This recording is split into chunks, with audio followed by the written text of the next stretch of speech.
আসসালামু আলাইকুম। দেশ ও দেশের বাহিরে যে যেখান থেকে এই রেসিপিটা দেখছেন, আশা করি আল্লাহর রহমতে সুস্থ আছেন, ভালো আছেন। আজকে আমি আপনাদের সাথে শেয়ার করব রাইস কুকারে সবজি দিয়ে মুরগির মাংস ভুনা। এইভাবে সবজি দিয়ে মুরগির মাংস ভুনা কখনো করিনি, তো ভাবছিলাম কেমন হয়।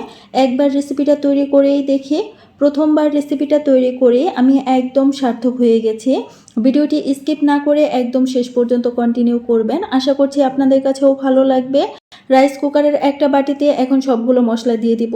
দিয়ে দিয়েছি 1/3 কাপের মতো পেঁয়াজ কুচি, 1/4 কাপ দিয়ে দিয়েছি কাঁচামরিচ কুচি, 2 টেবিল চামচের মতো দিয়েছি রান্নার তেল, 1 চামচ দিয়ে দিলাম আদা পেস্ট, 1 চামচ দিয়ে দিলাম রসুন পেস্ট, স্বাদ মতো লবণ।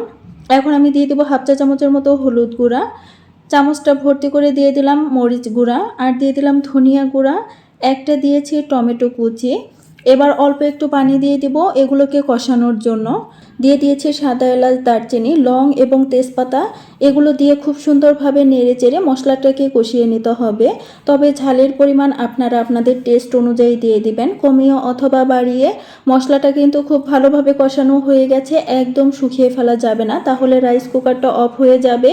এখানে আমি 1 কেজির মতো মুরগির মাংস নিয়েছি, খুব সুন্দরভাবে ধুয়ে পরিষ্কার করে নিয়েছি। দিয়ে দিলাম অল্প একটু পানি। এবার খুব সুন্দরভাবে নেড়ে চেড়ে মাংসের সাথে মশলাটাকে মিশিয়ে দিতে হবে। নেড়ে চেড়ে ঢাকনা দিয়ে ঢেকে এটাকে খুব সুন্দরভাবে কষিয়ে নেব। এই রান্নাটা আমি একদম সহজভাবে করেছি, আশা করছি আপনাদের কাছেও অনেক ভালো লাগবে। ঢাকনা দিয়ে ঢেকে আমি মাংসটাকে কষিয়ে নেব। মাঝখানে আমি 2-3 বারের মতো নেড়ে চেড়ে দেবো, যেন মশলার সাথে মাংসটা খুব ভালোভাবে মিশে যায়। আমার মাংসটা কষানো হয়ে গেছে। এইবার আমি এইখানে দিয়ে দেব কচি দেখে মিষ্টি কুমড়া। মিষ্টি কুমড়া পিসগুলো আমি বড় বড় করে কেটে নিয়েছি। আপনারা চাইলে যে কোনো শেপেই কেটে নিতে পারেন, তবে আপনারা চাইলে এখানে অন্য কোনো সবজিও অ্যাড করতে পারেন। মিষ্টি কুমড়া দিয়েই আমি আজকে এই রেসিপিটা করেছি। 2-3 মিনিটের মতো আমি এই মিষ্টি কুমড়ার সাথে মাংসটা কষিয়ে নিয়েছি। এইবার এখানে দিয়ে দিলাম 1.5 কাপের মতো পানি। ঝোলের পরিমাণটা আমি একটু কমিয়েই দিয়েছি, সবজিটা আমি মাখা মাখা করব, এই জন্য। রান্না হতে থাক, এই পাশে আমি বাগারটা রেডি করে নিই। পেঁয়াজ কুচি দিয়েছি এবং পরিমাণ মতো তেল দিয়ে এগুলোকে নেড়ে চেড়ে ব্রাউন করে ভেজে নেব, তবে পুড়ে ফেলা যাবে না, তাহলে খেতে ভালো লাগবে না। এখানে আমি দিয়ে দেবো 1 টেবিল চামচের মতো জিরা পেস্ট। আপনাদের কাছে জিরা না থাকলে সেক্ষেত্রে জিরা গুঁড়া দিতে পারেন। এই রেসিপিটাতে বাগার দেওয়ার ফলে এত বেশি টেস্টি হয়, আমি কি বলবো। আপনারা একবার তৈরি করে খেয়ে দেখতে পারেন, আপনাদের কাছেও অনেক বেশি ভালো লাগবে।